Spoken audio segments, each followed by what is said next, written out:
ऐसी खबर आई है जो बिल्कुल समझ में नहीं आ रहा कि इस पर कैसे रिएक्ट किया जाए। बिल्कुल सर के तार झंझना देने वाली खबर आई है और यह खबर आई है कहीं और से नहीं बल्कि एनआईए से आई है। एनआईए यानी नेशनल इन्वेस्टिगेशन एजेंसी, जो काम करती है गृह मंत्रालय यानी अमित शाह जी के मंत्रालय के अंडर में। केस पूरा यह है कि दिल्ली में एक हरप्रीत सिंह तलवार नाम के व्यक्ति हैं जो सितंबर 2021 में गुजरात के मुंद्रा बंदरगाह पर जो तकरीबन 3000 किलो हेरोइन ड्रग्स पकड़ी गई थी, उसके चक्कर में गिरफ्तार हुए थे और वो मांग रहे हैं अपने लिए जमानत। एनआईए की जो वकील है ऐश्वर्या भाटी जी ने, उन्होंने इसका विरोध किया वहां तक तो समझ में आता है, लेकिन कुछ ऐसे फैक्ट दिए हैं जो बिल्कुल इस समय चौंका देने वाले फैक्ट हैं। एकदम दिल थाम के इन फैक्ट्स को सुनिए और सोचिए कि इस देश में हमारे सामने क्या क्या हो रहा है। किस्सा यह है, उन्होंने बताया यह है कि मुंद्रा पोर्ट पर जो हेरोइन पाई गई थी उसका संबंध पाकिस्तान के आतंकवादी संगठन लश्कर ए तैयबा से है।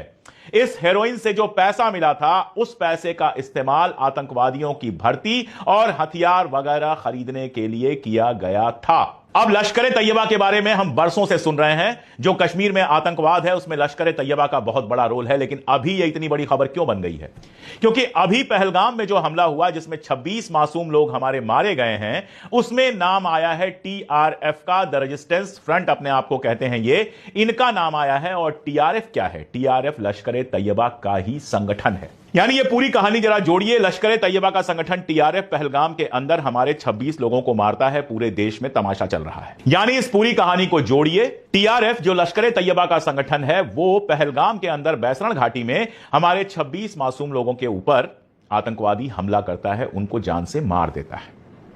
और टीआरएफ जिस लश्कर ए तैयबा से जुड़ा है वो अडानी के मुंद्रा पोर्ट पर, जी गुजरात का ये मुंद्रा पोर्ट अडानी को दिया जा चुका है। उसके बाद कई बार यह खबर आई है कि वहां से ड्रग्स आ रहा है। हमारे जैसे लोगों ने सवाल पूछा है कि जो ड्रग्स पकड़ा गया उसके बारे में यह क्यों नहीं बताया जाता है कि वो ड्रग्स आया कहां से, उसको भेजने वाला कौन था और उसको यहां पर हिंदुस्तान में रिसीव करके खरीदने वाला कौन था। इस पर अक्सर चुप्पी रही है, अभी तक तो कोई खबर आई नहीं है। अब यह खबर आई है कि मुंद्रा पोर्ट पर जो ड्रग्स आया था, अडानी जी के मुंद्रा पोर्ट पर जो ड्रग्स आया था, वो ड्रग्स लश्कर ए तैयबा का था और लश्कर ए तैयबा ने उस ड्रग्स से मिले पैसे का इस्तेमाल किया था हमारे देश के खिलाफ आतंकवादी भर्ती करने में और हथियार खरीदने में। यह कितना बड़ा कनेक्शन है जरा आप सोचिएगा। पाकिस्तान, मुंद्रा पोर्ट, कश्मीर, लश्कर ए तैयबा, टीआरएफ और फिर अडानी जी का मुंद्रा पोर्ट। एक बड़ा सवालिया निशान हमारे सामने खड़ा होता है कि क्या मुंद्रा पोर्ट का इस्तेमाल ड्रग्स की ट्रैफिकिंग के लिए किया जा रहा है और यह कर रहे हैं लश्कर ए तैयबा जैसे आतंकवादी जो हमारे देश के खिलाफ युद्ध चला रहे हैं। क्या मुंद्रा पोर्ट का इस्तेमाल टेरर फंडिंग के लिए किया जा रहा है? और यह बात कहीं और से आई होती तो हम एक बार कहते कि इस पर शक करेंगे, नहीं मानेंगे, गलत खबर फैलाई गई है। लेकिन यह बात तो हमारे गृह मंत्रालय के एनआईए यानी नेशनल इन्वेस्टिगेशन एजेंसी की वकील जो हैं, उन्होंने, ऐश्वर्या भाटी जी ने बाकायदा कोर्ट में कही है, हरप्रीत सिंह तलवार नाम के व्यक्ति की जमानत का विरोध करते हुए। आप सोच सकते हैं यह कितनी गंभीर बात है। अगर वाकई हमारे टीवी चैनल देशभक्त होते तो आज हर टीवी चैनल पर यही खबर चल रही होती, और यही नहीं आज बहुत सारी खबरें। और दूसरी खबर यह कहती है कि हिंडनबर्ग रिपोर्ट जब आई थी और उसके बाद अडानी जी के शेयर बिल्कुल गिरने लगे थे, अडानी जी के ऊपर क्वेश्चन मार्क होने लगा था। फ्रांस वगैरह में कई सारी जो इनके पार्टनर कंपनियां हैं उन्होंने इनसे रिश्ता तोड़ लिया था और सारा तमाशा चल रहा था। और अडानी जी को बचाने में पूरी सरकार और पूरी भारतीय जनता पार्टी लगी हुई थी। तो इसमें एक तीसरा खेल भी हो रहा था, जिस तीसरे खेल के बारे में अभी तक हमें कोई खबर नहीं थी। यह रिपोर्ट बताती है उस खबर के बारे में। तीसरा खेल यह है कि इजराइल का प्रधानमंत्री नेतन्याहू, इजराइल की जो स्पाई एजेंसी है दुनिया भर में बदनाम मोसाद, उसके थ्रू राहुल गांधी, सैम पित्रोदा और दूसरे लोगों का फोन और बाकी रिकॉर्ड हैक करा रहा था ताकि हिंडनबर्ग मामले पर कवर फायर दिया जा सके, अडानी को उसको बचाया जा सके। ये लोग जो प्लानिंग कर रहे हैं वो पहले से ही पता चल सके।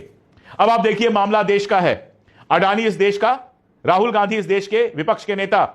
हिंडनबर्ग की रिपोर्ट आती है तो इजराइल के प्रधानमंत्री का उससे क्या लेना देना है, मोसाद का उससे क्या लेना देना है, जरा सोचिए। और जब सोचेंगे तो आपके दिमाग में तुरंत आएगा, अगर आप इंटरनेशनल और नेशनल न्यूज़ फॉलो करते हैं, अगर आप हमारे जैसे चैनल देखते हैं, तो तुरंत आपके दिमाग में आएगा कि वही वक्त था जब हाइफा पोर्ट को लेकर अडानी के साथ इजराइल की एक बड़ी डील हुई थी। बहुत बड़ी डील हुई थी हाइफा पोर्ट और मुंद्रा पोर्ट के बीच, जो सारा सामान लाने जाने का है उसको लेकर। उस डील में जाहिर तौर पर करोड़ों इधर से उधर हुए होंगे और उस डील की चिंता में ही या तो यहां से ही इजराइल को कहा गया होगा कि मोसाद ये काम करे और या फिर अपने आप नेतन्याहू ने यह काम किया। तो अगर नेतन्याहू मोसाद की मदद से राहुल गांधी और सैम पित्रोदा के फोन ट्रैक करवा सकता है, तो क्या कल वो प्रधानमंत्री मोदी और अमित शाह के फोन ट्रैक नहीं करवा सकता है? इस सवाल पर जरा सा सोचिएगा। आपको याद होगा पेगासस का मामला अगले महीने फिर कोर्ट में आने वाला है। जब इस देश के कई सारे बड़े पत्रकारों और नेताओं के फोन हैक करने की सूचना आई थी, अमेरिका में भी पेगासस के खिलाफ केस चला और पेगासस को दोषी पाया गया। पेगासस भी इजराइल का ही सॉफ्टवेयर है और उस सॉफ्टवेयर को भारत में सिर्फ और सिर्फ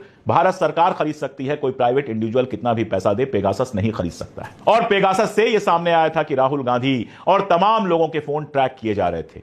इसका मतलब क्या है? क्या भारत सरकार इजराइल की मदद से विपक्ष के नेताओं के फोन ट्रैक करा रही है? यह क्वेश्चन मार्क है बहुत बड़ा, जिसका जवाब मिलना चाहिए। और अगर ऐसा नहीं है, भारत सरकार नहीं करा रही है और नेतन्याहू ने हमारे देश में विपक्ष के नेता का फोन ट्रैक किया है, तो क्या इजराइल से भारत सरकार को सवाल नहीं पूछना चाहिए कि आप भारत के एक महत्वपूर्ण नेता का फोन कैसे ट्रैक कर सकते हैं? और मैं अपना सवाल फिर दोहरा दूं कि अगर वो राहुल गांधी का फोन ट्रैक कर सकते हैं आज, तो कल वो हमारे प्रधानमंत्री का फोन भी ट्रैक कर सकते हैं। हमारे जनरल्स जो हैं आर्मी के, उनका फोन भी ट्रैक कर सकते हैं, उनका भी इंटरनेट हैक कर सकते हैं। और इसका मतलब क्या हुआ? आप बहुत कायदे से समझ जाइए। इसका मतलब यह हुआ कि हमारे देश की सुरक्षा को जब चाहे तब डिस्टर्ब कर सकते हैं। अब खबर नंबर 3, जो पहले मैं बता चुका हूं, अपने चैनल पर कई बार बता चुका हूं। राजस्थान का जो बॉर्डर है पाकिस्तान के साथ, वहां एक जमीन का टुकड़ा नो मैंस लैंड था और वो आर्मी ही उसको यूज कर सकती थी।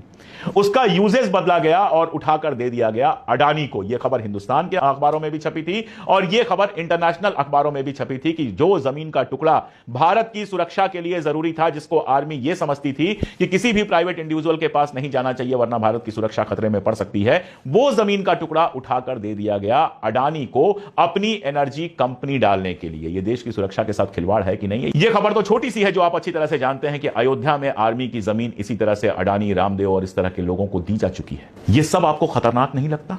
देश की सुरक्षा के साथ यह सब आपको समझौता नहीं लगता? कहीं आर्मी की जमीन दी जा रही है, कहीं बॉर्डर पे आर्मी की जमीन दी जा रही है, मुंद्रा पोर्ट से जो ड्रग्स आ रही हैं उसका इस्तेमाल टेरर फंडिंग के लिए लश्कर-ए-तैयबा और टीआरएफ जैसे संगठन कर रहे हैं।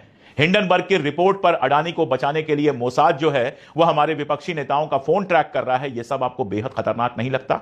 आपको लगता नहीं कि एक आदमी के लिए देश की सुरक्षा दांव पर लगा दी गई है? और वो आदमी क्या कर रहा है? हिंडनबर्ग रिपोर्ट के बाद दुनिया भर से जब उसको पैसे मिलने शुरू हो गए हैं, तो भारत के अंदर तमाम बैंकों से उसको लगातार लोन दिया जा रहा है और वो लोन माफ कर दिया जा रहा है। हालत यह है कि केवल पिछले 2 सालों में उसका जो लोन है, जो उधारी है, वो 4 गुना बढ़ गई है। और जिसमें ज्यादातर लोन जो है वो बैंकों से लिया गया है, फाइनेंशियल इंस्टीट्यूशन से लिया गया है। आप सोचिए कि कल को अगर यह पकड़ा जाए, डूब जाए, तो हमारे कितने बैंक डूब जाएंगे। वैसे भी बैंकों से जो लोन लिए गए हैं वो अक्सर माफ कर दिए जाते हैं। यानी हमारे आपके टैक्स के पैसे पर अडानी को लगातार पैसा दिया जा रहा है। हमसे आपसे तो दुनिया की हर चीज पर टैक्स लिया जा रहा है। टैक्स देते देते आम जनता परेशान है और पॉकेट भरा जा रहा है अडानी का।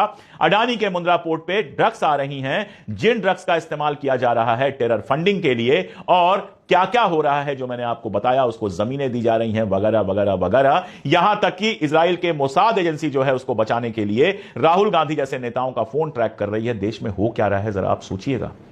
जरा 2 मिनट दिमाग लगा के देखिएगा कि हिंदू मुसलमान के नाम पर 24 घंटे जो तहलका मचाया जा रहा है, उसके आड़ में आपके पीठ पीछे क्या हो रहा है। क्या यह देश की सुरक्षा के साथ खिलवाड़ नहीं है? जो भी सोचते हैं कमेंट में बताइएगा जरूर, क्योंकि जितनी जरूरी मेरी बात है उतनी ही जरूरी आपकी राय भी है। जब दोनों मिलती हैं तो देश की आवाज बनती है। और अगर आपको लगता है कि ये खबरें जो गोदी मीडिया पर दबा दी जाती हैं, उन खबरों का बताया जाना जरूरी है, तो जरूरी यह भी है कि हमारे जैसी आवाजों को मजबूत किया जाए। आपने हमें 5 लाख सब्सक्राइबर्स के सफर तक पहुंचाया, हम आपके बहुत बहुत आभारी हैं। हमसे जुड़ते रहिए, हमारे वीडियोस देखते रहिए। हमारी मदद करना चाहें तो एक छोटी सी मेंबरशिप ले सकते हैं, 3 रुपए रोज की, 90 रुपए महीने की। इससे हमें बहुत ताकत मिलती है। और अगर ये सब ना कर सके तो इस वीडियो को दूर तक भेजें और खुद भी सब्सक्राइब करें, लोगों को भी सब्सक्राइब करने के लिए कहें हमारा चैनल। आज के लिए इतना ही, बहुत शुक्रिया।